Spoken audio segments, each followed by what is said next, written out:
Rev up your engine.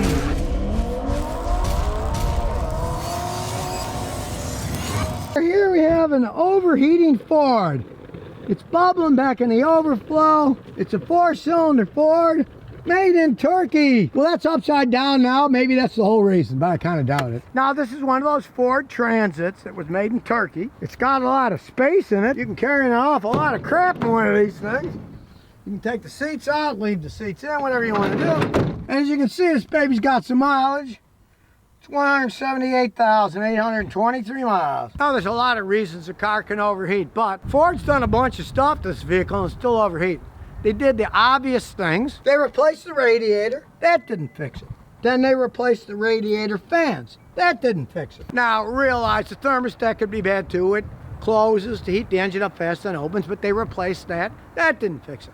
Now, I know something's going on because it's losing coolant. He can hear it gurgling in the heater core because the heater core is the highest point, so when you get low on coolant, then you get air and coolant mixed and it will gurgle around. Well, there's got to be a reason it's overheating. It's a machine that's not supposed to bubble like that. I probably have bad news for him because of all the stuff that he already had changed.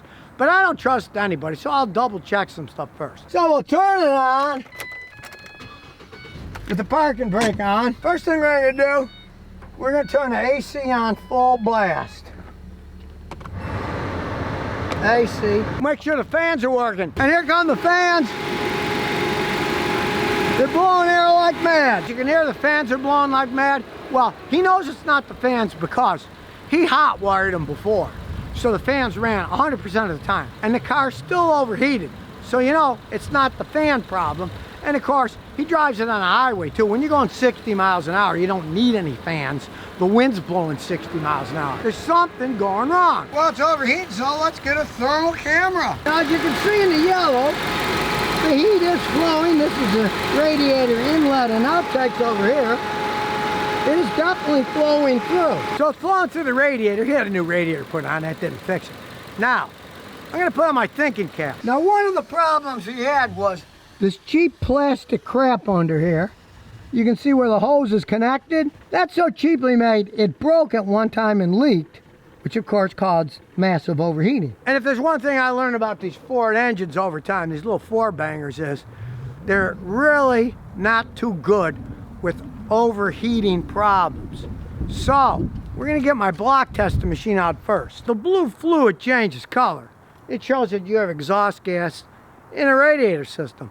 The radiator system sends fluid throughout the engine to take away heat. If it's blown, head gasket, crack in the head block, whatever, exhaust gas will get into the radiator and make this change color. So, take the cap off, stick this on,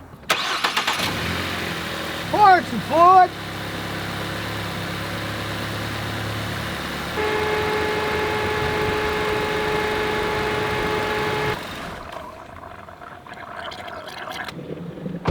and lo and behold, you can see this is dark blue. This is now light green. If you kept it in long enough, it would eventually turn yellow. So we know for sure that yes, indeed, the head gasket is starting to blow. And these engines, with that kind of mileage, no one knows. You can take it apart. Some guy might say, oh, I can do a head gasket job for 800 bucks or something. No one knows if it's going to work. So we're going to take a trip to the auto parts store. Now, there's all kinds here, but I've been using this for years, and this seems to be the absolute best one to give you a chance to fix a leaking head gasket or block. So we open up the bottle. We got to break the seal. Everything's sealed these days. Pour it all in. Whole bottle. Then we'll top it up with coolant, and we hope this works, because if not, it's probably going to need another engine. Rebuilding these things with this high mileage is almost an impossibility. You're better to just replace the engine. And since it's been acting up for a while, comes a giant fan. Here it comes, a giant fan. We'll turn it on.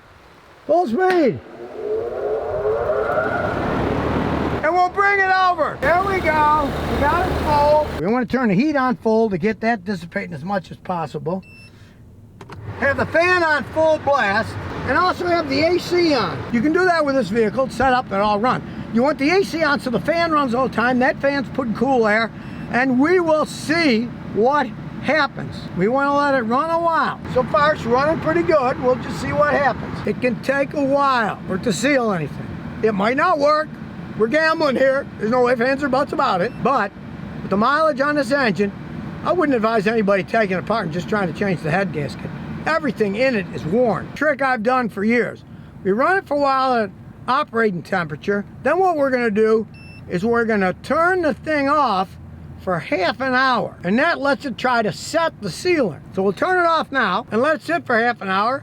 Then we'll come back and we'll repeat this 4 or 5 times. Because sometimes, as it's resting with the heat, the sealer will seal the leaks. You start it back up, it's a little bit better, and you might have to do it 5 or 6 times. We waited a while, we'll start back up again. Making sure again, the fan's on, the AC, and the heat's on full blast. What we're doing is thermal cycling, on, off, on, off. We'll probably do this 4 or 5 times. There's residual heat. It can create a dam, make a little gasket seal. The best thing to do, if you have the time, is to do it 5 or 6 times.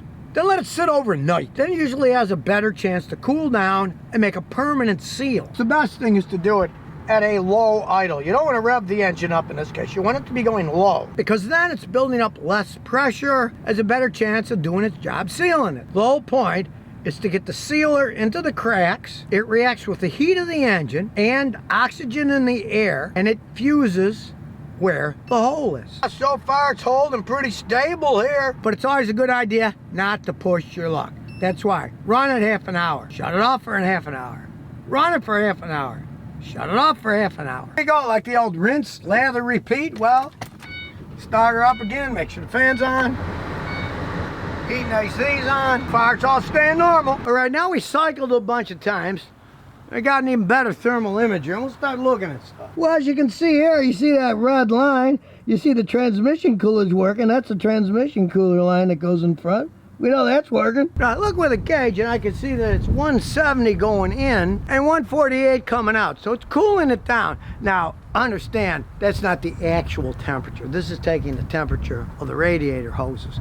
So you're not going to get the actual temperature of the coolant in it. But the radiator hose is the same thickness, so the temperature you get shows that it is taking out a reasonable amount. So the radiator is taking out heat. Let's hope that the sealer will seal the problem that's in the engine. Now we'll just take it for a little spin, and we'll hope it works, because we haven't lost any coolant yet. Take it for a leisurely cruise here. Don't want to push it, because at this stage, if it's starting to seal the leak, we don't want to rev it up full blast and have it blow out the stuff it's starting to seal. Now, as you can see, it hasn't lost any coolant, and it's also not leaking anywhere. There's no drips anywhere. We're gonna hope that it seals, but from my experience, just knowing how these engines are, he's already had the water pump replaced under warranty once. I personally would change the water pump, and I would leave the thermostat out. Now, unfortunately, this isn't an easy car. $280 labor job to change the stupid thermostat, because you gotta remove the power steering pump and a bunch of crap to get to the stupid thing. Another brilliant Ford design, right? Let's design them so you gotta take half the car apart, change the thermostat.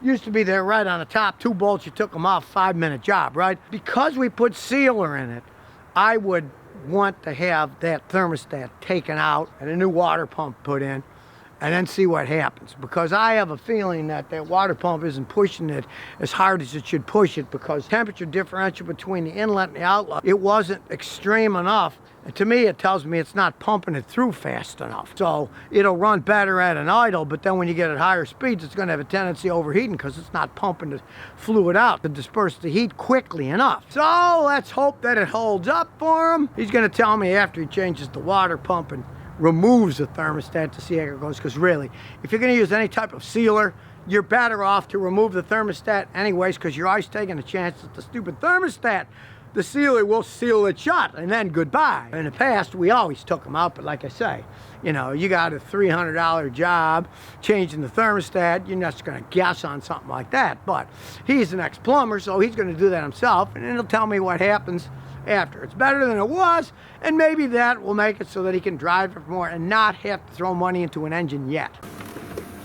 And here's some bonus questions and answers. Beaver says, Scotty, my girlfriend wants me to replace her tires and wheels. She wants the rear tires to be bigger and taller than the front tires. She thinks in theory it'll increase her gas mileage because the car will always be going downhill. Well, you know, you're going against a bunch of engineering. They engineer cars to get the best gas mileage. If you race it like that, you're going to change the flow of air. It will probably do more drag, and you actually probably get worse gas mileage. And of course, the turning would be different. You're changing the whole geometry of a car. Cars are designed by actual engineers to have the most power and get the best gas mileage in a combination that's as acceptable as can be for that particular model of car. And you start doing stuff like that, you're going to ruin it all. It's not going to get better gas mileage because it's going down. Less wind resistance when it's up, then you got more sticking up, more turbulence in the back of the vehicle because the rear end is sticking up higher in the air. So, no, a lot of guys used to do it when I was young. It was a thing because they look cool. They get a GTO, they jack the back up, put big tires and sit up, and it looked aggressive and mean. But let's face it, it's not something that is normal driving. Drag guys a lot of times do it because they don't want the car flipping over. They want to have it pointed more one way to resist flipping over when they take off really fast. But no, of course, it's not a very good idea to try that. So if you never want to miss another one of my new car repair videos, remember to ring that bell.